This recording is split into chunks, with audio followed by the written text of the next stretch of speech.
मेरी शादी को 2 साल हो गए, लेकिन अभी तक जेठ ने शादी नहीं करवाई थी।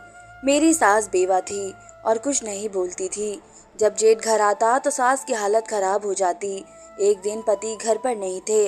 रात को अचानक उठी तो सास के कमरे की तरफ चली गई और जो मंजर मैंने देखा, मेरी तो जैसे जान निकल गई, क्योंकि जेठ मेरी सास के साथ। मेरा नाम पायल है। मेरी शादी जिस घर में हुई, उस घर में मेरी सास और जेठ के अलावा कोई भी नहीं था। मुझे लगा कि मेरी जेठानी भी होगी, लेकिन पता चला कि मेरे जेठ ने अभी तक शादी नहीं की। ये बड़ी अजीब बात थी कि बड़े भाई की शादी नहीं हुई और छोटे भाई की शादी करवा दी। मैं यहाँ पर सब कुछ ठीक कर रही थी, लेकिन मेरे जेठ को देखकर मैं हैरान रह गई। शादी में भी वह शामिल नहीं हुए थे। अजीब तरह का इंसान था। गर्मियों में भी उसने इतने गर्म कपड़े पहने हुए थे, अपने जिस्म का एक एक हिस्सा छुपा रखा था। उसको देखकर मुझे गर्मी लग रही थी। इतनी गर्मी में भला स्वेटर कौन पहनता है। वह ज्यादातर पता नहीं कहाँ गायब रहता था। कभी कभी दिखाई देता। घर में हम 4 लोग थे।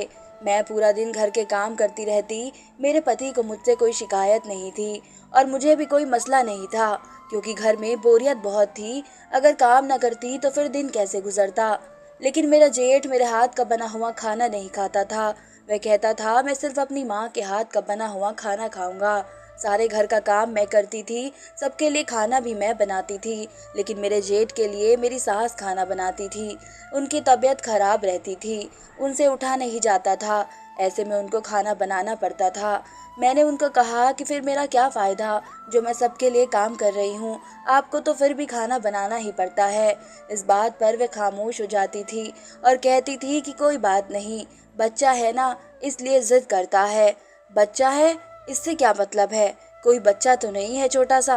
वह इतना भी क्या लाडला बड़ा बेटा था और मेरे पति से 1 या 2 नहीं, पूरे 5 साल बड़ा था। और मेरे पति की उम्र भी कोई कम नहीं थी। मेरे पति 25 साल के थे और फिर उसके नखरे भी बहुत ज्यादा होते थे। मेरी सास से तो कोई सीधा साधा खाना बनाने को नहीं कहते थे, बल्कि उनको बहुत मुश्किल खाना बनाने को कहते, जिन पर वह ज्यादा वक्त लगाती थी। वैसे तो वे घर में ज्यादा रहते नहीं थे, कभी कभी बाहर रहा करते थे, लेकिन जिस दिन आ जाते उस दिन मेरी सास पूरा दिन उनके काम में लगी रहती और काम करके उनकी तबीयत खराब हो जाती थी। जेठ की वजह से मेरी सास की तबीयत ज्यादा खराब होती तो वे उनकी खिदमत करते, उनके पाँव दबाते थे, उनके लिए चाय बनाते थे। मुझसे तो बात करके भी राजी नहीं थे। एक घर में हम रहते थे, लेकिन आपस में कोई बातचीत नहीं होती थी। मैंने अपने पति से कहा कि तुम्हारा बड़ा भाई अभी तक शादी क्यों नहीं कर रहा। मेरी एक कजिन भी है, अगर कहो तो उसके साथ उनकी शादी करवा देते हैं। तो मेरे पति ने कहा कि नहीं, कभी इस घर में मेरे भाई की शादी का नाम न लेना और इस मामले में बोलना भी नहीं। अगर तुमने इसके सामने उसकी शादी का जिक्र किया तो फिर वह गुस्सा हो जाएगा, तुम्हें कोई बात सुना देगा, तो फिर मुझे न कहना कि मेरी बेइज्जती हो गई। मैंने कहा, क्यों, शादी की बात करना गुनाह है क्या? शादी तो पहले ही उसकी होनी चाहिए थी। लगता है आपको शादी करने का ज्यादा शौक था। अजीब नहीं लगता कि बड़ा भाई घर में बैठा है और छोटे भाई की शादी हो गई है। तो मेरे पति ने कहा कि देखो, मैं तुम्हें प्यार से समझा रहा हूँ, तुम कभी भी मेरे बड़े भाई के किसी भी मामले में मत बोलना।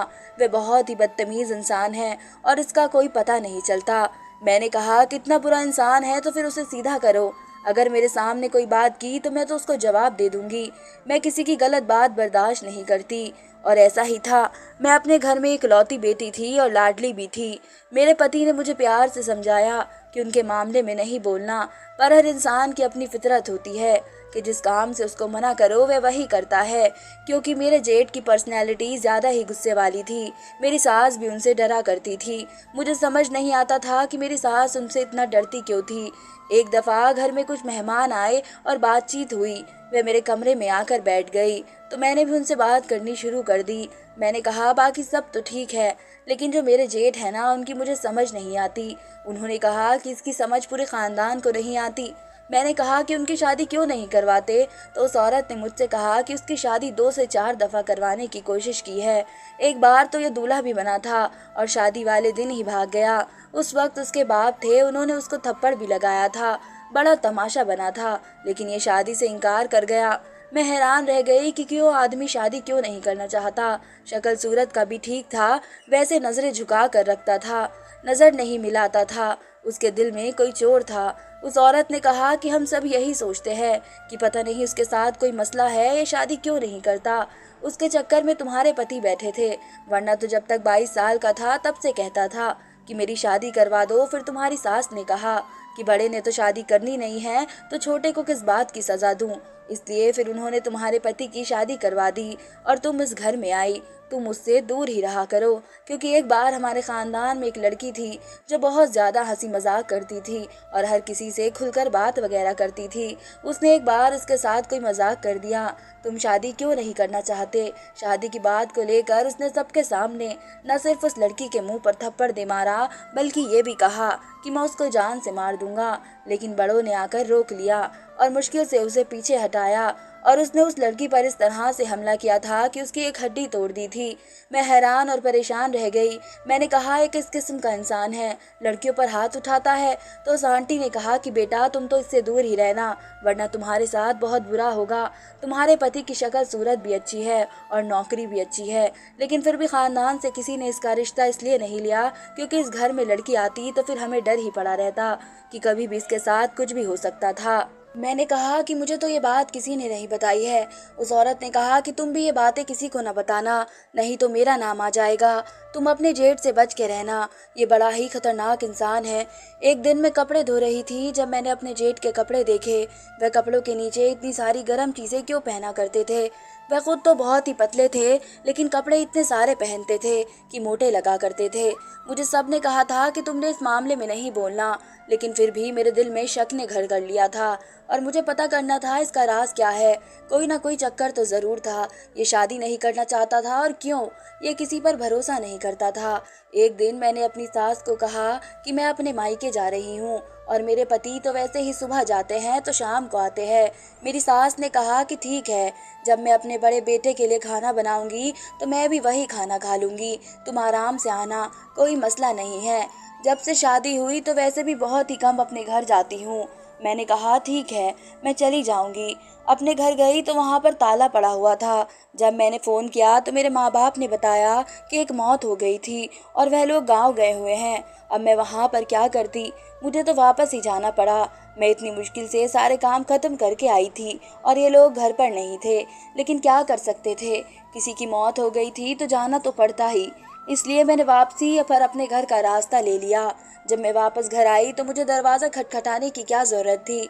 मेरा अपना घर था और दरवाज़ा खुला हुआ था।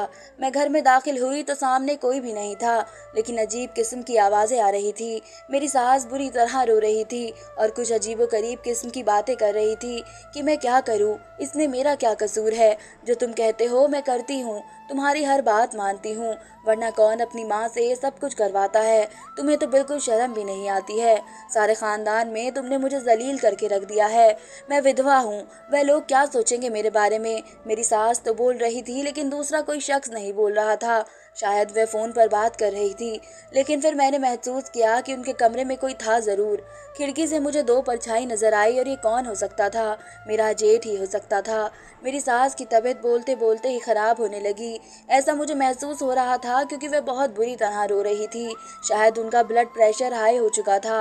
मुझे अंदर चले जाना चाहिए था, लेकिन मुझे अपने जेठ से डर भी लगता था और मैं इस मामले में बोलना नहीं चाहती थी। उनके ख्याल में तो ऐसा ही था मैं घर पर मौजूद ही नहीं हूँ। तभी वो इतनी ऊंची आवाज़ में एक दूसरे के साथ लड़ाई कर रहे थे। मेरे जेठ ने कहा कि तुम्हारा कसूर नहीं है, तो फिर मेरा भी तो कसूर नहीं है। मैं क्या करूं? मैंने कहा था कि छोटे की शादी ना करो। औरत घर में आ गई है, अजीब नज़रों से मुझे देखती है, हर बात पर सवाल करती है, इधर उधर उसकी नज़रें होती हैं। हमारे पास बहुत पैसे हैं, तुम उन दोनों को यहाँ से निकाल दो।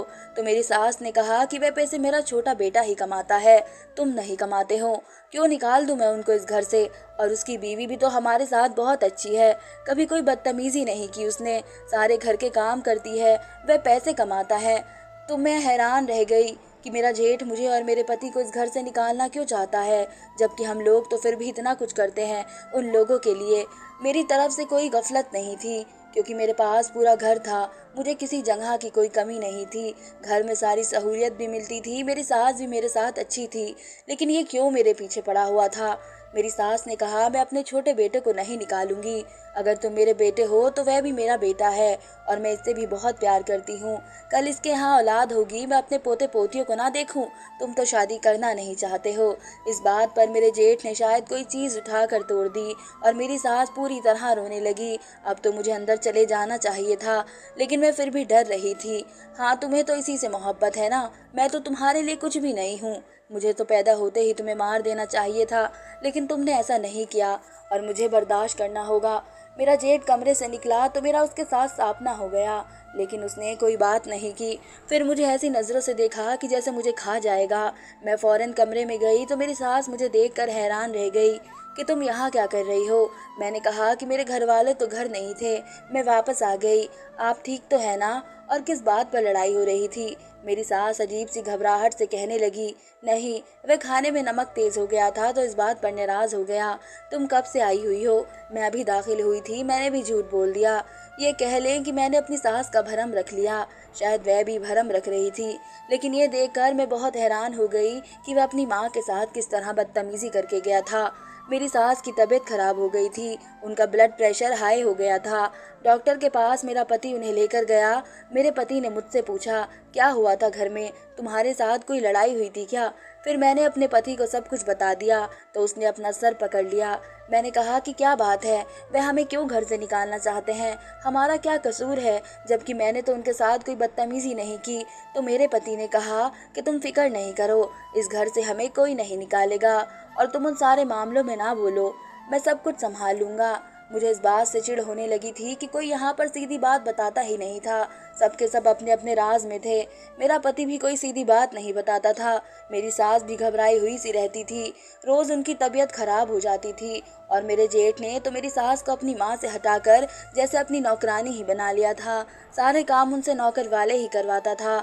मेरी सास की तबीयत खराब थी और शाम को मैं उनको पूछने के लिए उनके कमरे में गई तो मेरे जेठ ने मुझे कहा कि आपकी ज़रूरत नहीं है, मैं खुद उनका ख्याल रख लूँगा, आप यहाँ से चली जाएं। मैं अपनी सास के लिए सूप बनाकर ले गई थी और मेरी सास भी कह रही थी कि मैंने सूप पीना है, लेकिन मेरे जेठ ने मुझे कहा कि उसकी ज़रूरत नहीं है, आप यहाँ से चली जाएं। मेरी माँ को ज़रूरत होगी, मैं खुद उनके लिए कुछ बना लूँगा। मुझे थोड़ा गुस्सा आ गया। मैंने कहा कि तुम्हारी वजह से तुम्हारी माँ की तबीयत खराब हो गई है और अब तुम ये कह रहे हो कि मैं खुद ही ठीक कर लूँगा।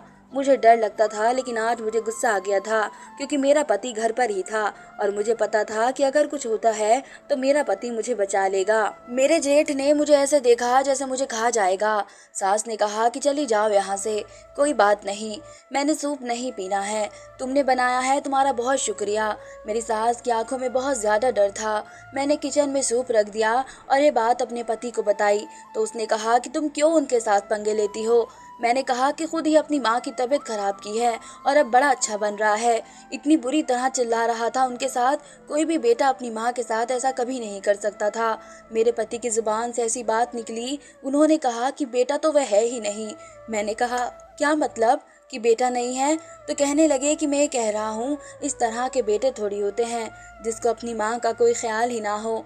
दिन इसी तरह गुजरने लगे और मैं अपनी जेठ की हरकतों के बारे में सोच सोच कर परेशान रहने लगी। एक दिन मेरे पति ने कहा कि मुझे शहर से बाहर जाना है। मैंने कहा कि नहीं, मुझे बहुत डर लगता है। उसने कहा कि कोई बात नहीं, तुम कमरे में जाकर अंदर से कुंडी लगा लेना, सारा दिन तो माँ साथ ही होगी, रात को तुम कुंडी लगाकर सो जाना और मैं सुबह जल्दी वापस आ जाऊंगा। मैंने कहा ठीक है। मेरा पति रात भर नहीं आ रहा था। मैंने खाना अकेले ही खाया और जब मैं बर्तन रखने गई तो यह सुनकर हैरान रह गई कि मेरी सास के कमरे से अजीब और गरीब किस्म की आवाज़ें आ रही थी। मैंने जाकर देखा तो मेरा जेठ कमरे में नहीं था, उसके कमरे का दरवाज़ा खुला हुआ था। इसका मतलब कि वह भी उनके कमरे में ही था, लेकिन वहाँ पर क्या कर रहा था?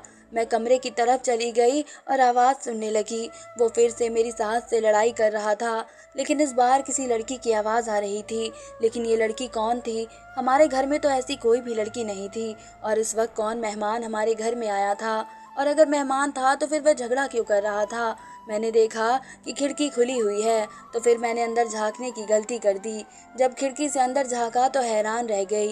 ये देखकर मेरा जेठ तो मेरी सास के साथ बुरी तरह लड़ रहा था, लेकिन वह लड़कियों के कपड़े पहन कर खड़ा हुआ था और उसने मेकअप भी कर रखा था। मैं डर गई कि मेरा हाथ लगने से कोई चीज़ गिर गई और वह दोनों मेरी तरफ देखने लगे। एक तरफ मेरा जेठ मुझे जान से मार डालता क्योंकि वह मेरी तरफ बढ़ा था, लेकिन मेरी सास सामने आ गई और हाथ जोड़कर कहने लगी, छोड़ दो इसको, ये भी किसी की बेटी है। मेरी सास ने उसको वास्ता दिया। वे एक सांस में बार बार बोल रही थी और मेरा जेठ वहाँ से चला गया। मैं हैरान थी और रोने लगी। मेरी सास ने मुझे तसल्ली दी और फिर सारी बात बताई। उन्होंने कहा कि दरअसल जब ये पैदा हुआ था हमें तभी पता चल गया था कि ये लड़का नहीं है और ये लड़की भी नहीं है। सबने कहा कि इस बच्चे को जान से मार दो, नहीं तो तुम्हारी ज़िंदगी बर्बाद हो जाएगी। लेकिन मैं ऐसा नहीं कर सकती थी, इसलिए इसको पाला, लेकिन इसकी हरकतें ख़राब थी। रात होते ही ये लड़कियों के कपड़े पहन लेता और इसी तरह से फिरता था। पर जब से तुम इस घर में आई हो वह ऐसा नहीं कर पा रहा, इसलिए आजकल बहुत गुस्सा करता है और बार बार मेरे साथ झगड़ा करता है। अपनी ख्वाहिश पूरी ना होने की वजह से ये बहुत ज़्यादा ज़िद्दी हो चुका है। सबने कहा इसकी शादी करवा दो, ये ठीक हो जाएगा। हमने बहुत बार कोशिश की शादी करवाने की, लेकिन उसने शादी से इनकार कर दिया। यही उसकी हकीकत है। मैं क्या करूं? मैं तो एक माँ हूँ, मैं कुछ नहीं कर सकती। ये बहुत ज़्यादा ज़िद्दी भी है। इसको लड़कियों वाले कपड़े और लड़कियों वाली चीज़ें बहुत पसंद है, लेकिन ये अपने नाम से कभी नहीं लाता, इसे मेरे नाम से लेता है, जबकि मैं एक विधवा हूँ। अगर किसी ने मेरे साथ ये सारी चीज़ें देख ली तो वे क्या सोचेंगे कि मैं इस उम्र में इस तरह के कपड़े पहनती हूँ। इसी बात पर मेरी लड़ाई हो रही थी जब तुमने हमारी बातें सुनी थी। माँ होना बहुत मुश्किल होता है और ऐसे बच्चे की माँ होना तो और भी मुश्किल, जिसमें इतनी बड़ी कमी हो और उसने इस कमी को अपने सर पर सवार कर रखा है।